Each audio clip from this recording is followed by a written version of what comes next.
Lee and his family always shared a passion for baseball, bonding over backlot games and the Pittsburgh Pirates.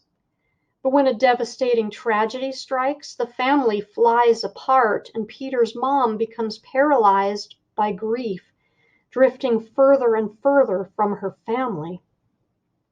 Hoping to lift his mother's spirits, Peter decides to try out for Little League. But his plans become suddenly complicated when his strict and serious father volunteers to coach the team. His dad's unconventional teaching methods rub some of Peter's teammates the wrong way, and Peter starts to wonder if playing baseball again was the right idea, and if it can even help his family feel less broken. Can the game they all love eventually bring them back together, safe at home? For First Chapter Friday, here is The Way Home Looks Now by Wendy, Wan-Long, Shang.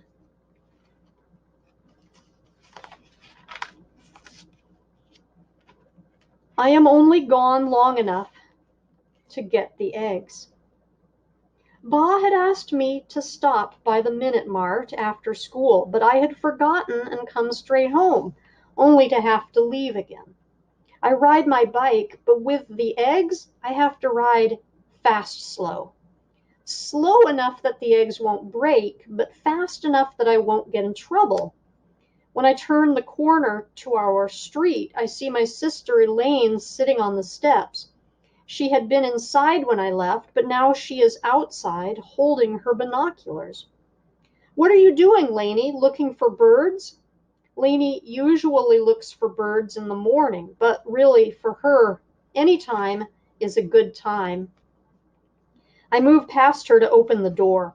The knob turns slightly, but then stops hard. We're locked out? I ask, trying to make it sound like it's not a big deal.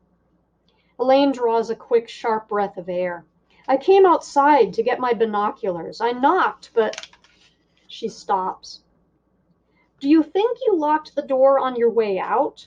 Or did the door lock behind you after you left?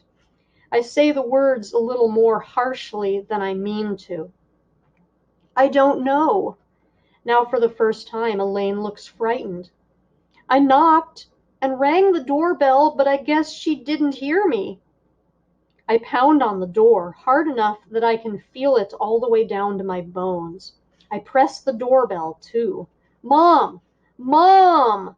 I try all the variations, barking her name, dragging out the middle like a foghorn, standing away from the door and throwing my head back like a dog. Nothing. Silence. It's probably okay, I tell myself. Elaine probably just locked the door without meaning to. Mom's probably okay. She has to be okay. But then another voice edges in.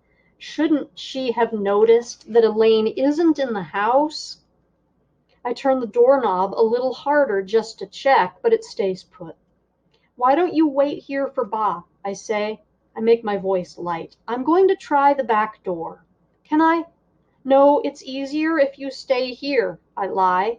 I walk slowly to the corner of the house until Elaine can't see me, and then I start running. My legs feel heavy and dull. I can't go fast enough. The ground is wet and thick from the last of the snow. The back of the house might as well be a mile away, though I finally get there. The kitchen door is also locked. We almost never open it in the wintertime, but there's a window, and that's all I need. If I stand in the right place, I can see through the kitchen doorway into the living room. My heart hammers against my chest, threatening to split me in two. I don't know what I thought I was going to see, but she's there. She's still there. Mom. She's sitting on the couch watching TV, the way she has for the last 6 months.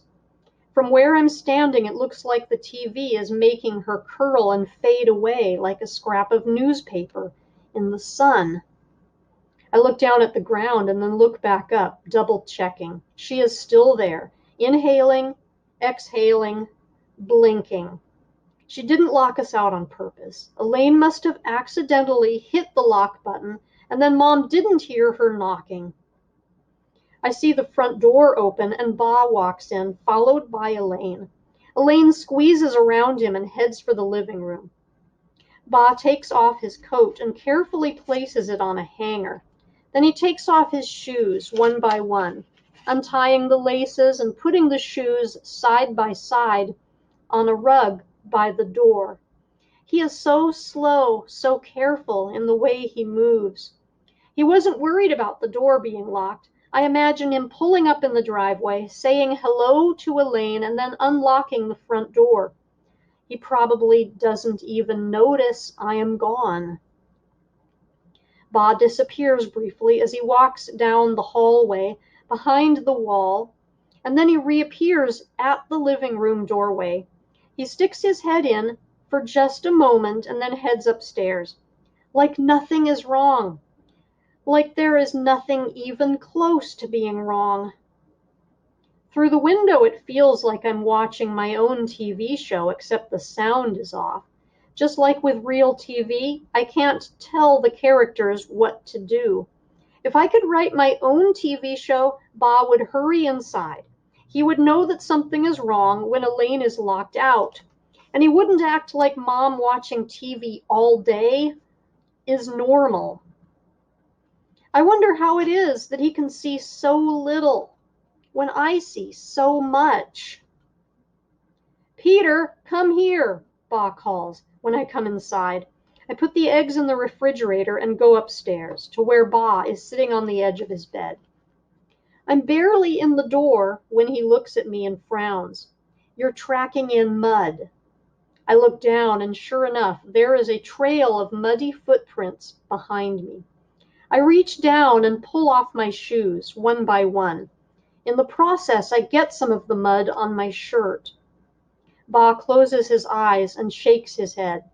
I got a call from Miss Gunderson before I left work today, he says. He is a pharmacist at Merkimer's Drug. Do you know what Miss Gunderson said to me? Here's what my father can see. Reports from teachers, bad grades, unfinished homework. I am sure the old bat has lots to say about me, not that I'm going to offer any guesses. Ba continues, Miss Gunderson told me that you do not write your name on your paper, not a single assignment, and you are the only one in her English class who fails to write down his name. Miss Gunderson seems to take my existence in her class as a personal insult. Maybe she thought she was getting a different kind of student, the kind I was last year. I wasn't the smartest, but I did okay. A pleasure to have in class. That kid is gone, though. If I'm the only one, then she should know that the paper with no name is mine, I point out. Ba ignores my comment. Your teacher explained to me that her rules are there to ensure an orderly classroom. And one of those rules is that you must write your name on all your papers to receive full credit. Ba pauses a moment to consider the full extent of my misdeed. Is this some form of rebellion? What? No. It is just like Ba to think my forgetfulness is actually a criminal act. Ba picks up the Pittsburgh Post-Gazette and shows it to me, snapping the paper so it crackles. Are you sure? Because look at this. These high school students had a sit-in the cafeteria. 800 of them. It's that bad influence from the colleges. My father's disdain for the Vietnam War protesters is well known in our family. Tell me the truth, demands Ba. That is his other big bugaboo, being honest. I'm not staging a protest, I tell him, but it's too late. Ba starts his rant. You have one job, and that is to focus on school. Do your best. These students here, he thwacks the newspaper with his hand, they are protesting the vending machines. When I was a student in China, I would never have dreamed of doing such a thing. We stood up when the teacher entered the room. The teacher commanded the highest authority. When my father is satisfied that a rebellion is not imminent, he has another question. Are you writing about the baseball players again? I shake my head. Last year, I wrote about baseball for every assignment I could. I wrote a haiku about laying down a bunt. My essay on a famous landmark was on Forbes Field. After managing to work in a reference to the Pirates in all my spelling word sentences, my teacher called and said that maybe I should take a break from writing about baseball for a while. But I haven't written about baseball in a long time. And this has been a preview of The Way Home Looks Now.